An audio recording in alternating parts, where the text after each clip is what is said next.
ABC in New York, this is World News Tonight, Sunday, with Sam Donaldson. Good evening. On this 64th day of captivity for the American hostages in Tehran, UN Secretary General Kurt Waldheim flew to Washington to report to President Carter. At the UN, the Security Council continued work on a resolution to denounce the Soviet Union for its invasion of Afghanistan. In Moscow, the Soviet news agency TASS continued the official Russian denunciation of President Carter, saying if the White House is trying to influence Soviet foreign policy, it is a hopeless undertaking. Such attempts will flop. And in Afghanistan, there are reports of heavy fighting and heavy casualties on the part of the Muslim rebels resisting the Soviet invasion. We have reports on these stories, beginning with Greg Dobbs in the Afghan capital of Kabul. The Russians seem to be digging in here. Trenches for infantrymen, excavations for tanks and artillery just on the outskirts of Kabul. This particular encampment is on the road toward the Khyber Pass, Pakistan. But, as reports have it, similar semi-permanent looking camps are being set up in several parts of the country. Interestingly, here, the weapons point not only toward the borders, but also toward the capital.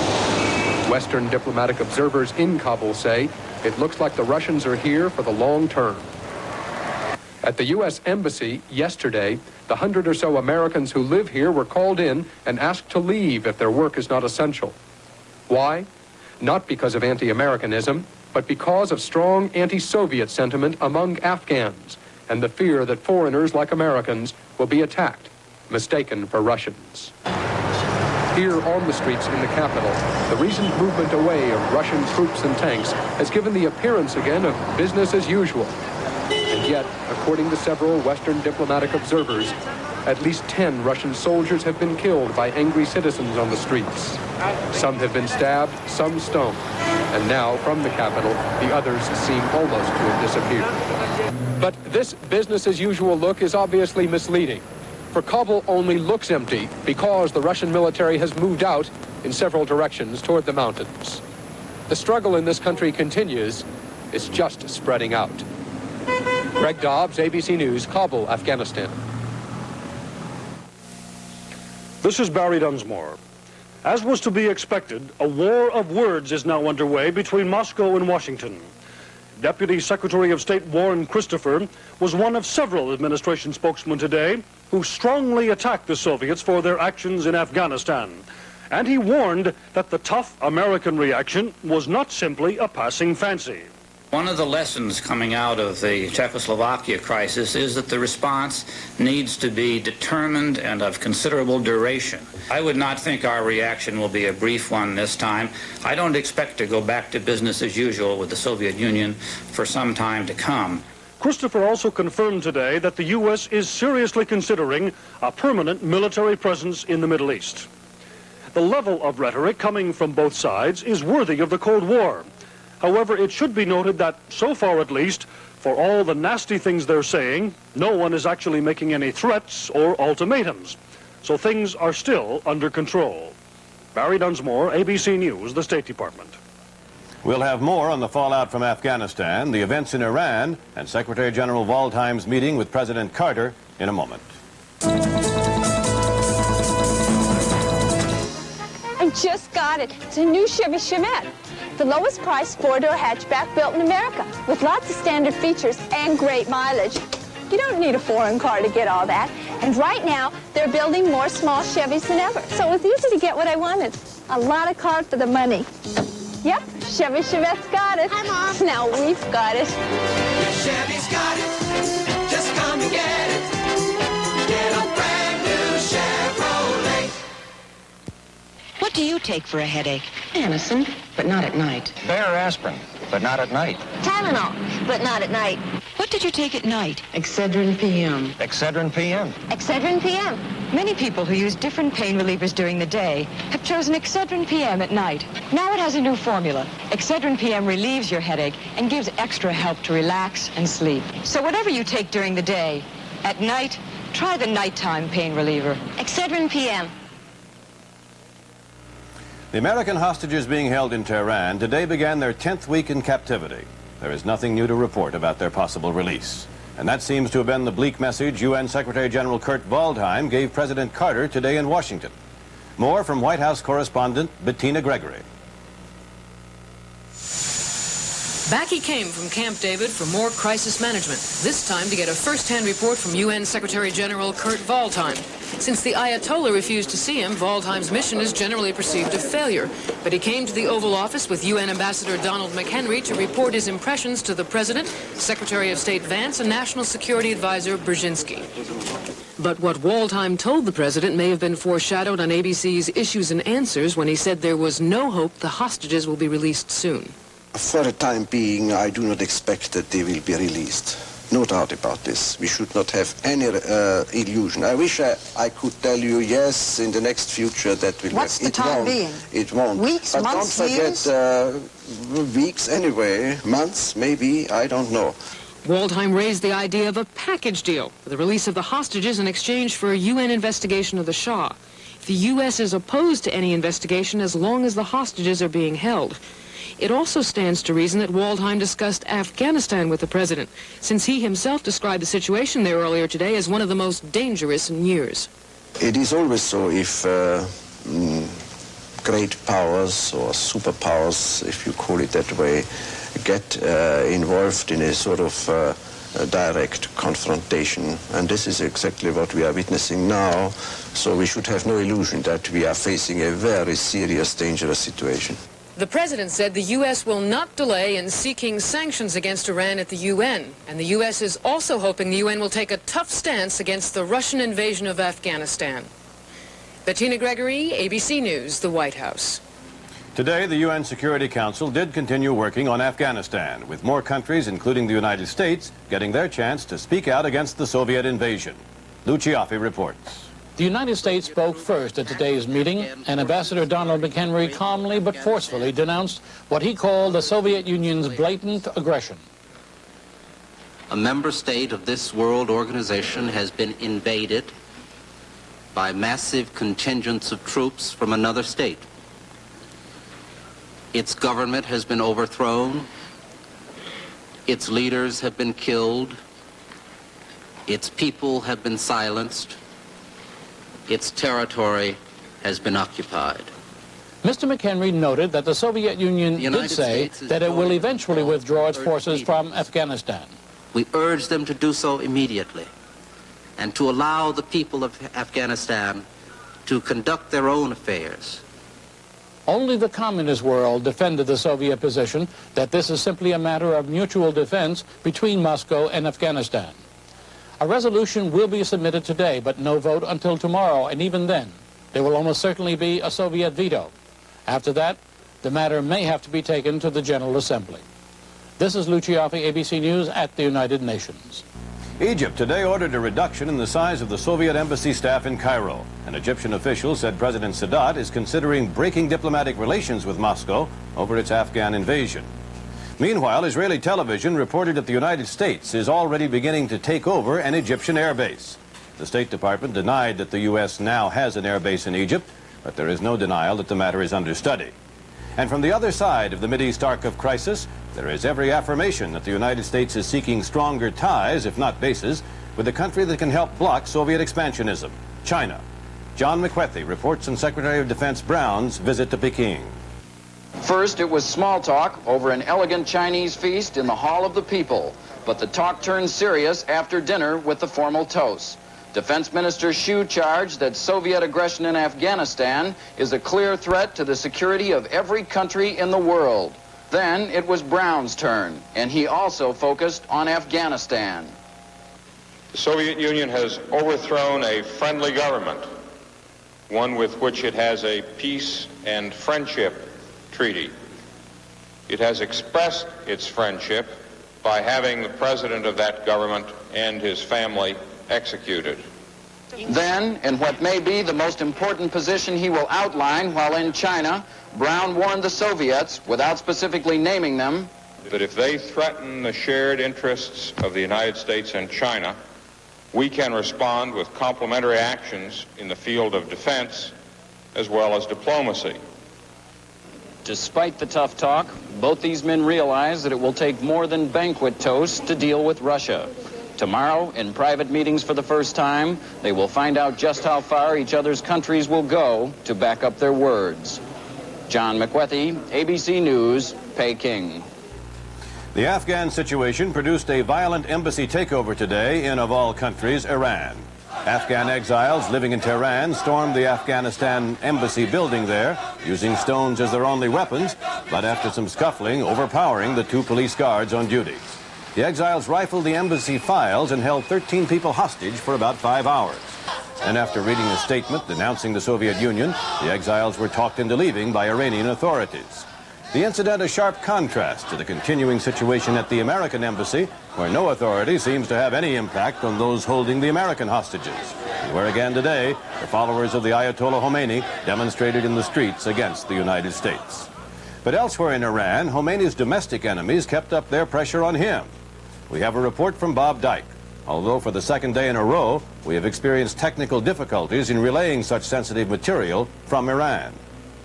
Rebel demonstrators marched through the Azerbaijani capital of Tabriz for the 3rd day in a row this morning. They cried down with Khomeini, and no one tried to stop them. They admonished the Islamic Republic's leader in their regional Turkish dialect, saying, "Your turban, Khomeini, is not a crown." They were echoing the sentiments of Khomeini's rival, the Ayatollah Shariat Madari, who is a hero in Azerbaijan province because he criticized Iran's constitution for giving the clergy, particularly Khomeini, too much power in secular matters. Shariat Madari, a native son of Azerbaijan, has demanded more regional control here. Both Ayatollahs are trying to work out a peaceful solution and have disapproved of street demonstrations like this one because they lead to violence. Since Friday, clashes between Shariat Madari and Khomeini followers have put an estimated 150 people into hospitals in Tabriz, one of several centers of regional discontent which are threatening the unity of post-revolutionary Iran. Bob Dyke, ABC News, Tabriz. The Director General of Iran's Ministry of National Guidance said today he is studying the possible expulsion of all American, British, and West German newsmen. The minister explaining in a straightforward way there is a large gap between our concept of press freedom and that of Western countries.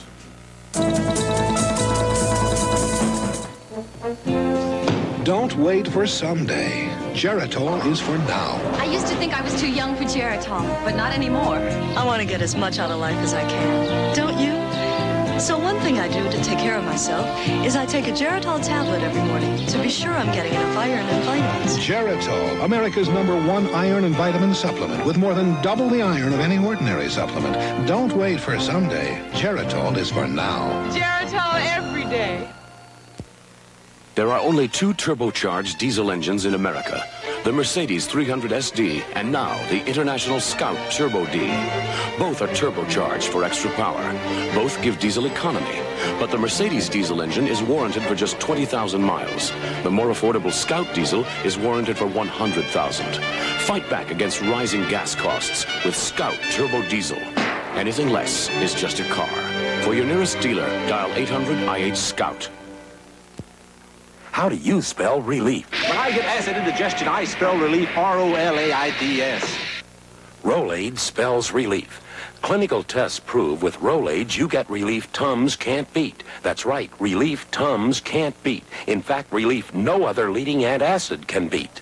How do you spell relief? For heartburn, I know. R-O-L-A-I-D-S.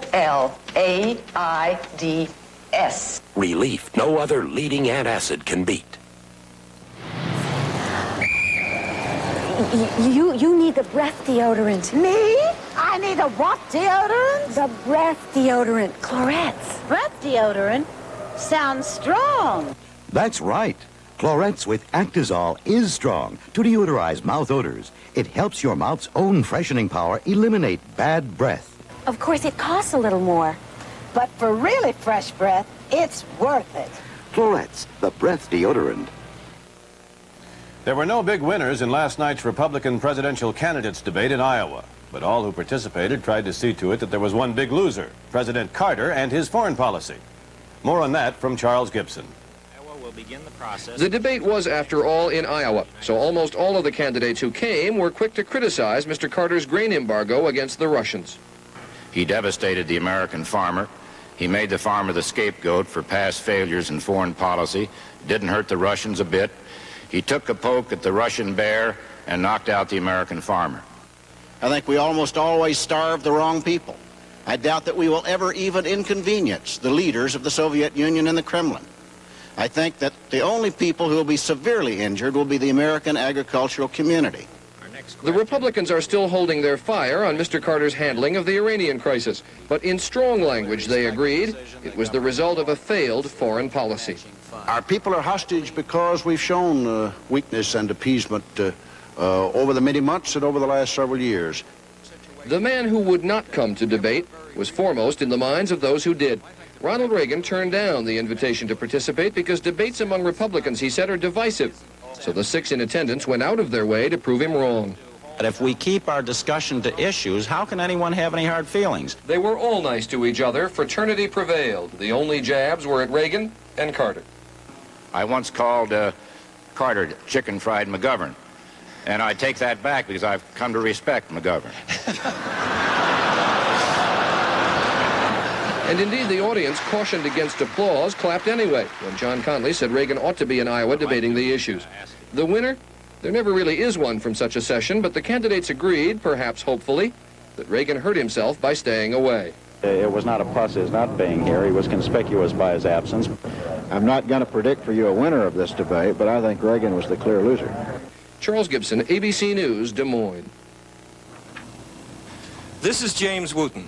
The nastiest storm of the winter blew into Iowa today, and with it comes a blizzard of politics and politicians sweeping into the final blitz of the caucus campaign. Governor Reagan, for instance, begins an intense swirl of personal appearances tomorrow, aimed at repairing any damage from his absence at the debate and focused on his image as a hometown Iowa boy. Reagan didn't have to come into the state to know the state. I mean, these other candidates, I think, have begun to learn Iowa. But Dutch Reagan, as they refer to him here, and to my knowledge, they don't call him Dutch Reagan anyplace else except in Iowa. Iowa will see a lot of Dutch Reagan now, and his Republican challengers. George Bush has 57 stops scheduled in the next week. Howard Baker between 25 and 30. John Connally, a similar splurge. But Iowans won't see the Democratic leader, President Carter. Instead, there's a barrage of Carter surrogates on the way, starting tomorrow with the First Lady. These volunteers are getting ready for Mrs. Carter and continuing with the president's son, Chip, Vice President Mondale, and a caravan of other White House agents with one goal in mind. And Senator Kennedy arrives tomorrow for his saturation tour from one end of the state to the other, armed with the Carter grain embargo in the heart of America's farmland. Storm or no storm, the next 2 weeks are critical for the Kennedy campaign. The president's grain embargo has set a lot of Iowa teeth on edge, and that's a golden opportunity for the senator. The question is he a good enough politician to make the most of it? James Wooten, ABC News, Des Moines, Iowa. The administration, well aware that grain farmers are upset, announced today it will unveil details of a major new gasohol program to use surplus grain.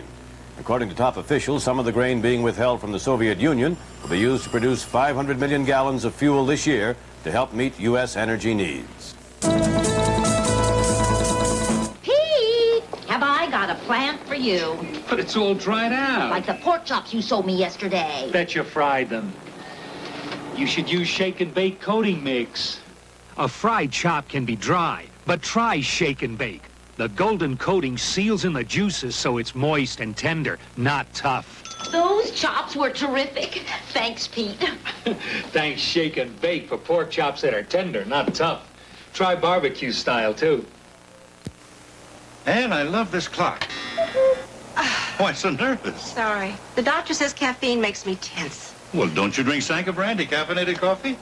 Oh, I bought that for my husband. I only drink real coffee. Sanka brand is real coffee, and taste it. Try it. It is real. Real good. Hi, Anne, what's new in antiques? Everyone says I'm new since I switched to Sanka brand. Sanka brand, the coffee that lets you be your best. Another little mileage car from Japan, right? Wrong. The best estimated MPG gasoline mileage car in America. The best. Plymouth Champ. Built for Chrysler Plymouth by Mitsubishi. A technologically advanced Japanese car company. Champ is the mileage champ because of its unique air injection system. Its more efficient combustion means gas goes further with surprising power. We have increased availability of Plymouth Champ, priced from $43.31 right now. Hey, Vicks Sinex long acting's amazing. Lasted you through the days plowing. More than that. Got me breathing more like my old self again. Vicks Sinex long-acting nasal spray not only lasts up to 10 hours, but clinical tests show it's so effective it can have you breathing like your old self again. Amazing. Sinex lasted you through the long haul. Oh, more than that. Got me breathing more like my old self again. Vicks Sinex is long-acting. More than that, it can have you breathing like your old self again.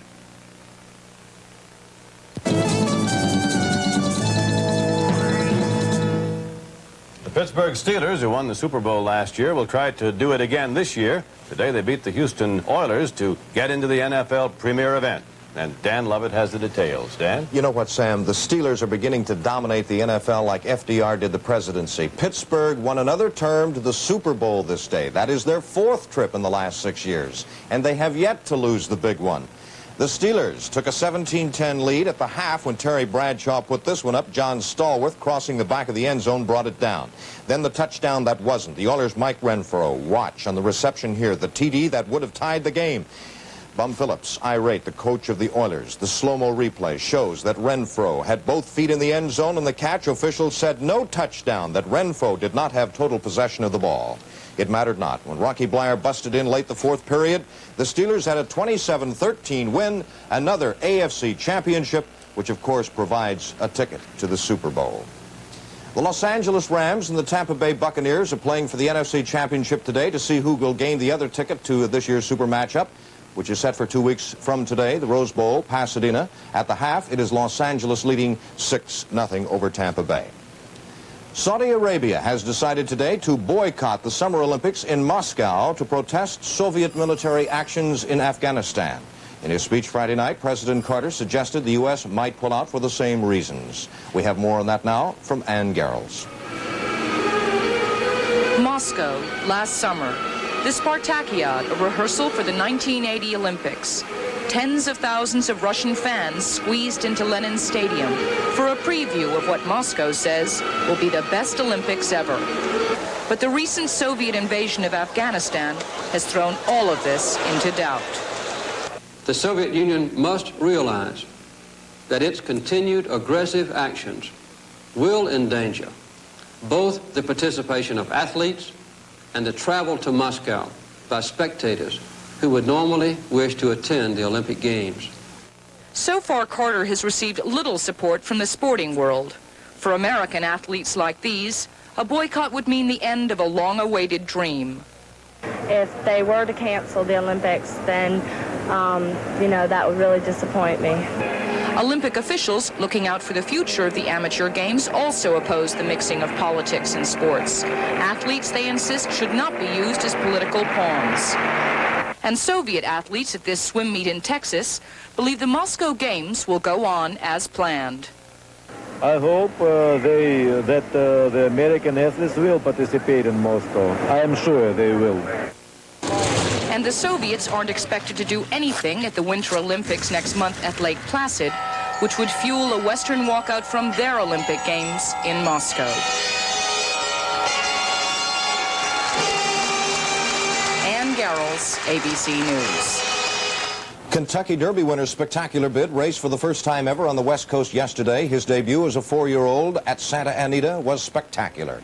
Last in a field of 5. Here they come. The bid on the outside. He's going to thrill all the railbirds at the finish now. Watch him.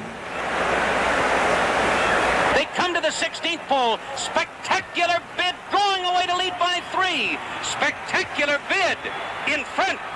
Bill Shoemaker aboard. Spectacular bid wins the Malibu Stakes by 4. And so it's a great beginning in 1980 for the spectacular one, the bid out west. Sam? Thank you, Dan. Voting ends today in India's parliamentary elections, and it already looks like a dramatic political comeback is in the works.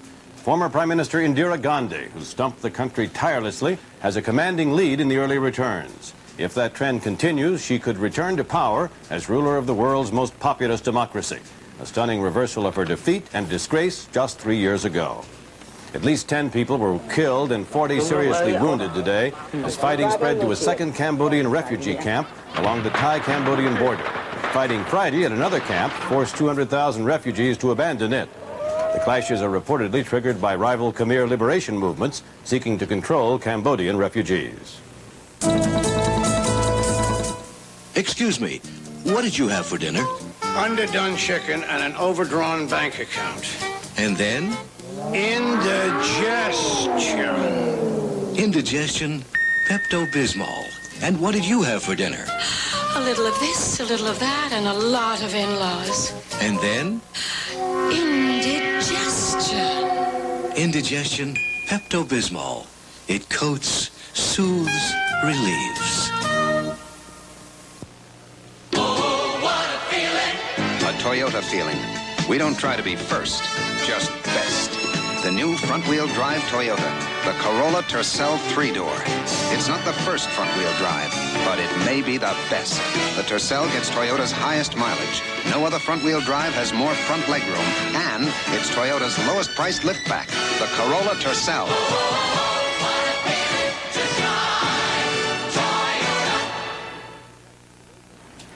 A newspaper report in Kenya today says naturalist Joy Adamson, author of Born Free, who died Friday, may have been murdered instead of killed by a lion as originally reported.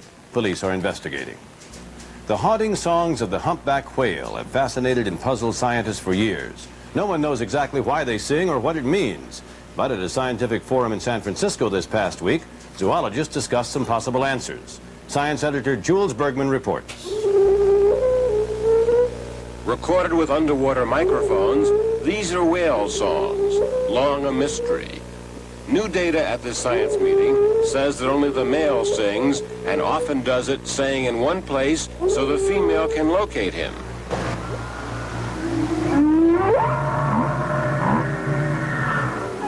The singing stops when the mating begins, and the songs constantly change. They never come back quite the same. All the male whales in one area sing roughly the same songs, but not for very long. Some of the sounds are really unique.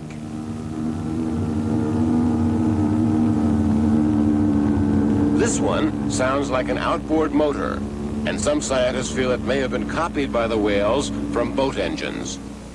Humpback whale population, once at 100,000, got down to about 7,000.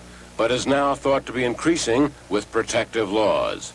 The baby whale, called the calf, always swims with the mother and an escort male whale. The calves practice breaching, trying to learn to leap out of the ocean. Not quite yet, but practice does pay off for whales as well as people.